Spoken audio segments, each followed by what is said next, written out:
जय श्री राम। ये रामदूत का आप सभी को प्रणाम है। आज ये रामदूत आप सभी को रामचरितमानस का बाल कांड का अध्याय का प्रभु के जन्म के प्रसंग की कथा सुनाने जा रहे हैं। जय श्री राम, जय श्री राम, जय श्री राम। दोहा संख्या 186 से प्रारंभ करता हूँ। जानि सभय सुर भूमि, सुनि बचन समेत स्नेह। गगन गिरा गंभीर भई, हरनि शोक संदेह। देवता और पृथ्वी को भयभीत जानकर और उनके स्नेह युक्त वचन सुनकर शोक और स्नेह को हरने वाले गंभीर आकाशवाणी हुई। जनि डर पहुँ मुनि सिद्ध सुरेशा, तुम ही लगी धरहूँ नरवेशा। अंश सहित मनुज अवतारा, लेहूँ दिनकर वंश उदारा। कश्यप अदिति महातप कीहा, ती कहूँ मैं पूरब बर दीहा। ते दशरथ कौसल्या रूपा, कौशलपुरी प्रगट नर भूपा। तिह के गृह अवतरिहूँ जाई, रघुकुल तिलक सोचारियु भाई। नारद बचन सत्य सब करिहूँ, परम शक्ति समेत अवतरहूँ। हरिहूँ सकल भूमि गरुआई, निर्भय होहूँ देव समुदायी। गगन ब्रह्म बानी सुनि काना, तुरत फिरे सुर हृदय जुराना। तब ब्रह्मा धरनी समुझावा, अभय भई भरोस जिय आवा।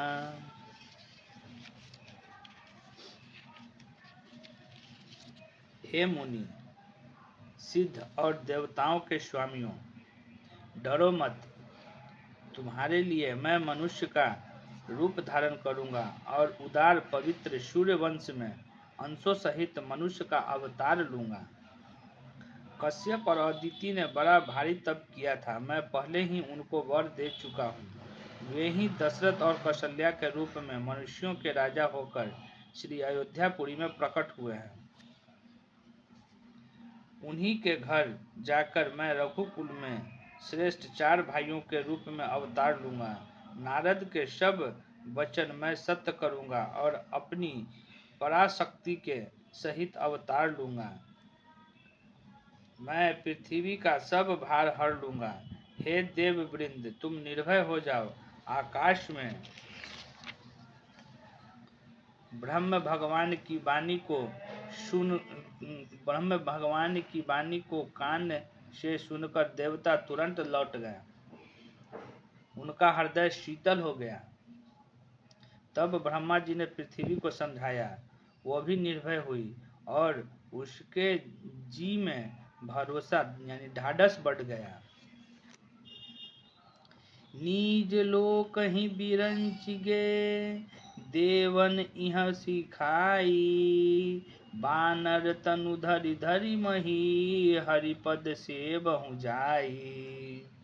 देवताओं को यही सिखाकर कि वानरों का शरीर धर धर कर तुम लोग पृथ्वी पर जाकर भगवान के चरणों की सेवा करो, ब्रह्मा जी अपने लोक को चले गए।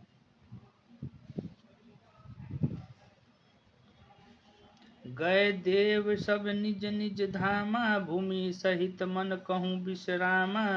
जो कछु असु आयुष ब्रह्मा दीहा, हर्ष देव विलंब न कीहा। वनचर देह धरि छीति माही, अतुलित बल प्रताप तिहि पाई। गिरि तरु नख आयुध सब वीरा, हरि मारग चितवहि मति धीरा। गिरि कानन जहाँ तहाँ भरिपूरी, रहे निज निज अनेक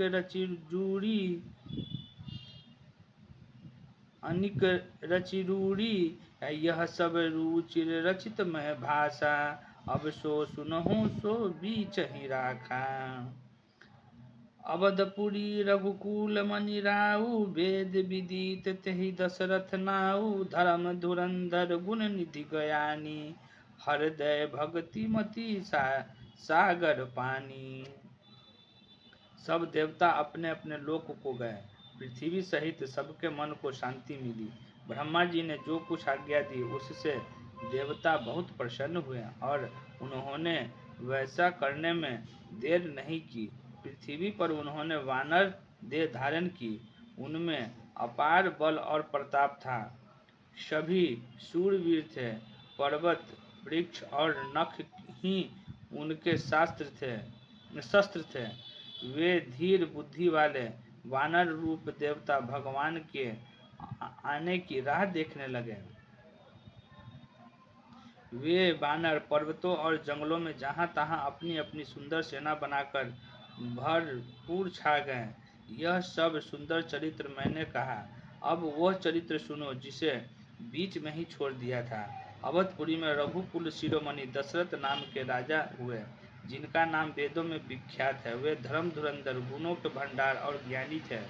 उनके हृदय में सारंग धनुष धारण करने वाले भगवान की भक्ति थी और उनकी बुद्धि भी उन्हीं में लगी रहती थी।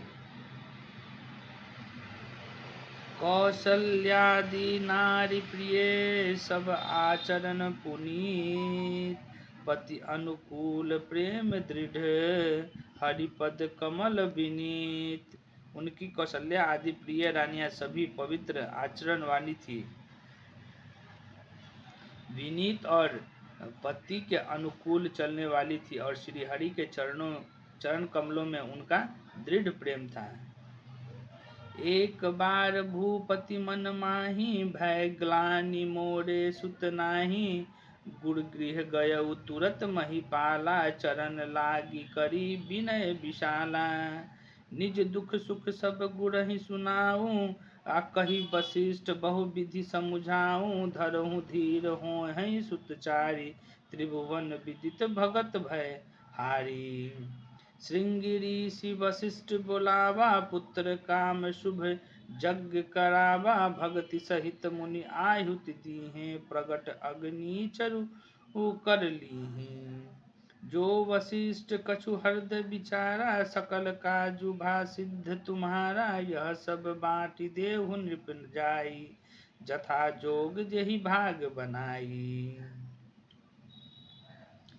एक बार राजा के मन में बड़ी ग्लानि हुई कि मेरे पुत्र नहीं है। राजा तुरंत ही गुरु के घर गए और चरणों में प्रणाम कर बहुत विनय की।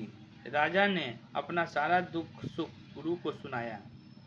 गुरु वशिष्ठ जी ने उन्हें बहुत प्रकार से समझाया और कहा, धीरज धरो, तुम्हारे 4 पुत्र होंगे जो तीनों लोकों में प्रसिद्ध और भक्तों के भय को हरने वाले होंगे। वशिष्ठ जी ने श्रृंगी ऋषि को बुलवाया और उनसे शुभ पुत्र कामेष्टि यज्ञ करवाया। मुनि के भक्ति सहित आहुति देने पर अग्निदेव हाथ में चरु यानी अहिस्नान खीर लिए प्रकट हुए और दशरथ से बोले, वशिष्ठ जी ने हृदय में जो कुछ विचारा था, तुम्हारा वह सब काम सिद्ध हो गया है। हे राजन, अब तुम जाकर इस हवनीयास यानी खीर को जिसको जैसा उचित हो वैसा भाग बनाकर बांट दो। तब अदृश्य भय पावक सकल सब ही समुझाई। परमानंद मगन नृप हरस न हृदय समाही। तदंतर अग्निदेव सारी सभा को समझाकर अंतर्ध्यान हो गए। राजा परमानंद में मगन हो गए। उनके हृदय में हर्ष समाता न था। तब ही राय प्रिय नारी बुलाई, कौशल्यादि तहाँ चली आई। अर्ध भाग कौशल्या दीहा, उभय भाग आधे कर लीहा। के कई कह नृप सो दयऊ, रहे सो उभग भाग पुनि भयऊ। कौशल्या के कई हाथ धरी, दीहि सुमित्र ही मन प्रसन्न करी। एहि विधि गर्भ सहित सब नारी, भई हृदय हर्षित सुख भारी। आ जा दिन ते हरि गर्भ ही आए, सकल लोक सुख संपत्ति छाए। मंदिर मह सब राज ही रानी, शोभाशील तेज की खानी। असुख जुत कछुक काल चली गयऊ, जेहि प्रभु प्रगट सो अवसर भयऊ। उसी समय राजा ने अपनी प्यारी पत्नियों को बुलाया। कौशल्या आदि सब रानियां वहां चली आई। राजा ने पायस का यानी खीर का आधा भाग कौशल्या को दिया और शेष आधे को 2 भाग किए। वह उनमें से 1 भाग राजा ने कैकेयी को दिया।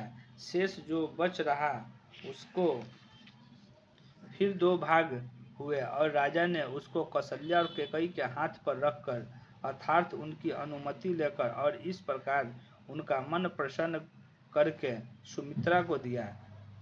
इस प्रकार सब स्त्रियां गर्भवती हुई। वे हृदय में बहुत हर्षित हुई, उन्हें बड़ा सुख मिला। जिस दिन श्री हरि लीला से ही गर्भ में आए, सब लोकों में सुख और संपत्ति छा गई। शोभाशील और तेज की खान बनी हुई सब रानियां महल में सुशोभित हुई। इस प्रकार कुछ समय सुख पूर्वक बीता और वह अवसर आ गया जिसमें प्रभु को प्रकट होना था। जय श्री राम, जय श्री राम, जय श्री राम। अब तो प्रभु